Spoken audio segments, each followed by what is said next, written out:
আমার পিছনে যে মেশিনটা দেখতে পাচ্ছেন এটা হচ্ছে ডিহাইড্রেটর মেশিন বা ফ্রুট ডিহাইড্রেটর মেশিন।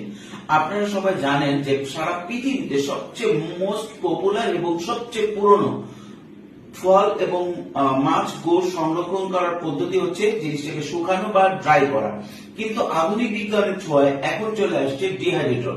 ডিহাইড্রেটর মানে হচ্ছে পুরো প্রোডাক্টটা না শুকায় শুধু ময়েশ্চারটা শুকায় ফেলা, পরবর্তীতে গরম পানিতে দিলে ওটা সজীবতা বা ওইটার যে স্বাদ ওটা পুরোটাই আপনার 70% ফিরে আসে। এই জন্য সারা পৃথিবীতে বর্তমানে এই প্রোডাক্টটার চাহিদা, এই মেশিনটার চাহিদা তুঙ্গে। বাংলাদেশে এখনো ওইভাবে পপুলার হয় নাই, কিন্তু বাংলাদেশে কিন্তু দেখবেন ডিহাইড্রেট করা যে ফুড বা ডিহাইড্রেট করা যে কোনো ফল আপনি যে কোনো সুপার শপে যে কোনো ভালো দোকানে দেখতে পাবেন, এবং বেকারি সহ অন্যান্য ফুড ইন্ডাস্ট্রিতে এটা ব্যাপক ব্যবহার। কিন্তু বাংলাদেশে এই ডিহাইড্রেট করা ফ্রুট এবং অন্য জিনিসগুলো ফলগুলো আমরা বাইরে